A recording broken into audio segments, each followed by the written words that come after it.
And the great Crocs. Great Crocs. The greatest of the greatest of the greatest of the greatest Crocs. Thank you very much. I bring you very warm greetings from the visitor of the university, our president, President Muhammadu Buhari, GCFR, President of the Federal Republic of Nigeria, on whose behalf I present the visitor's address. It's a special pleasure to be with you on this special occasion of the Combined Convocation Ceremonies of the Federal University Wukari. It's also a pleasure to be here in the heart of the Ancient Kwararafa Kingdom for 45 years. For 45 years, this kingdom was ruled by Aku Uka Wukari, His Royal Majesty, Shekarau, Angyu, Masa-Ibi, Kvyon II, chairman then of the Taraba State Council of Traditional Rulers, who recently passed on after a life of meritorious service to this community, to the state and the nation. I extend sincere condolences on behalf of the federal government to his family, the Wukari Traditional Council, the government of Taraba State. May his memory always be blessed. Let me also salute the fine academics and scholars who make up the faculties here. Every good university is so because of its academics. And I'm told that the university has recently been ranked as the top federal university in the Northeast geopolitical zone. Congratulations. The university has also widened its academic base. The number of faculties has increased from 3 to 9. And the College of Medical Sciences, the faculties of Engineering, Education and Law recently commenced academic programs. Very well done indeed. You must now work diligently and in collaboration with the private sector and relevant government agencies to ensure that you have the best possible teaching hospital facilities for the medical programs of the university. Also, you are close to the Mambila Hydro project. Perhaps there are ways that your engineering faculty can add value to the implementation of that project. The Ministry of Power may be able to point you in the right direction for this purpose. I applaud the university's choice of honorary degree recipients. His Excellency Alhaji Amadu Adamu Muazu, former governor of Bauchi State. Dr. Damian Dodo, Senior Advocate of Nigeria, a highly successful legal practitioner. And Chief Innocent Ifeadoso Chukuma, Chairman, Innocent Motors. These are individuals who represent the true spirit of Nigeria. Hard work, diligence, resilience, creativity, and the success that crowns it all. As the alumni of the university, you have become partners. And also, I urge you to please render the support to the university in all ways possible. Congratulations. And to the main reason for our gathering today, the graduating students. Congratulations on the successful completion of your various degree programs, and an extra commendation to the prize winners. The journey of acquiring a degree is one that tests the resilience of individuals, their grit, as well as their knowledge of the subject matter. And I'm glad that you've been found indeed worthy in character and learning. Congratulations also to the parents, the guardians, families, and friends, and all whose sacrifices and efforts have helped to actualize the dreams of the graduates. Your Excellencies, honored guests, permit me a moment or two to offer a few words of admonition and advice to our graduating students. You belong to one of the most resilient, dynamic, and energetic populations on this planet. A people that are by nature undaunted by the challenges of their environment. In this country, Nigerians have established industries of global renown, and they've achieved things that have earned international acclaim. This can-do spirit is why Nigeria is now home to the third largest film industry in the world, and why we are the epicenter of a global and Pan-African popular culture driven by the dynamism of Nigerian creatives. We often cite what is going on in digital technology as an example of what is possible. Young Nigerians such as yourselves are piloting new patterns of enterprise and work creation, and in the process have established this country as the most vibrant innovation hub on the African continent. There are several unicorns and promising startups in Nigeria already. In the fintech sector, we have such examples as Andela, Flutterwave, Paystack, Interswitch, all companies that are valued at over $100 billion each. Many of these companies were started by young men and women in 2015 and have prospered even in the midst of 2 recessions and 2 years of the COVID-19 pandemic. Our technology entrepreneurs and innovators are not just applying their talents to profit-making and all other endeavors, but they are also seeking to address social problems. In the past, I've had cause to mention a few young Nigerians that are creating and innovating in various spheres. I've spoken in the past about people like Sadat Aliyu, who runs a technology hub in Kano, who has developed an application for reporting cases of sexual assault. Many of you may have heard of Amal Hassan, the young woman who established the leading business process outsourcing company, not just in Nigeria, but in Africa, based in Kaduna State. Her company, Outsource Global, trains hundreds of Nigerians in exportable business processing skills. Or Silas Adekunle, the robotics engineer who invented Mechamon, the world's first intelligent gaming robot.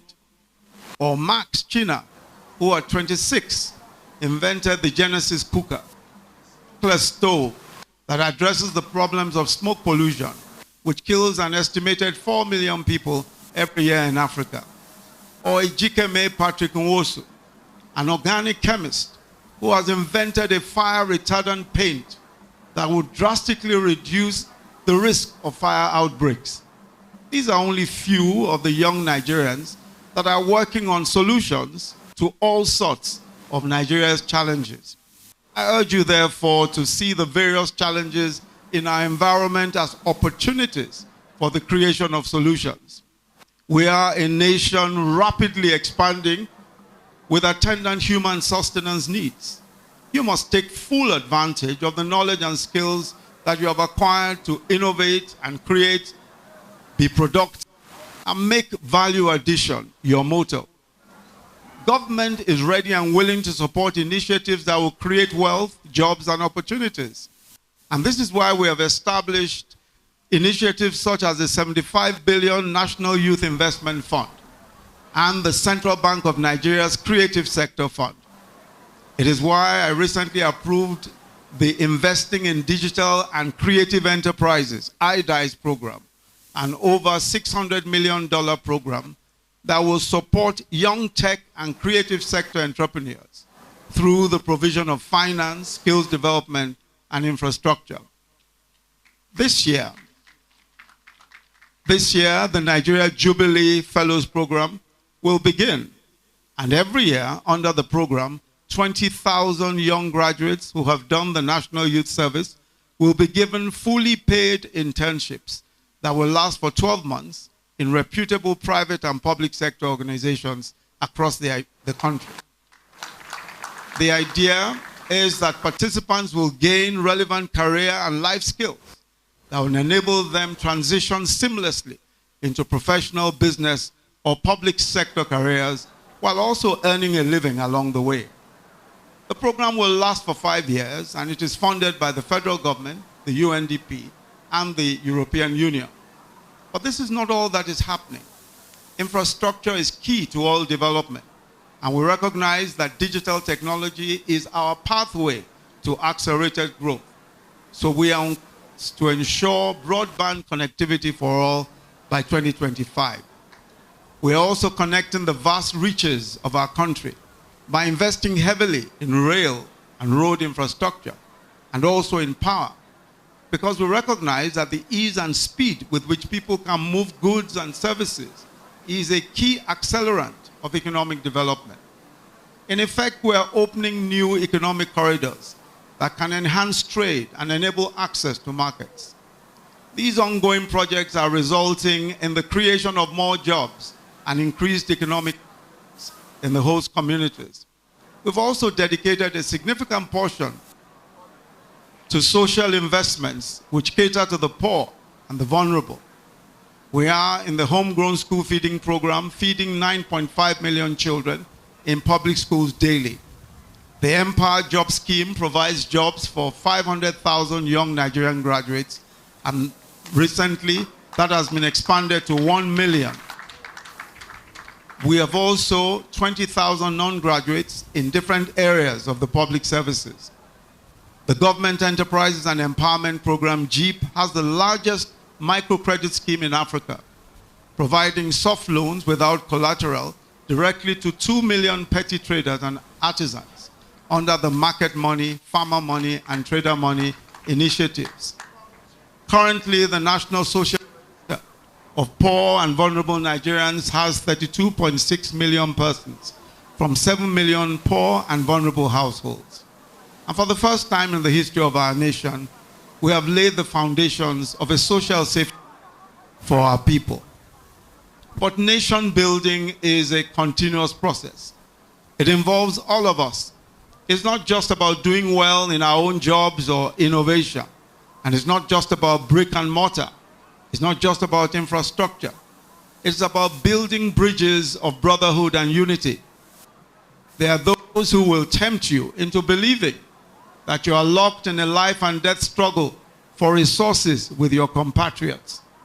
You may have heard, for instance, that because someone is Tiv, then the Jukun and the Idoma are mortal adversaries.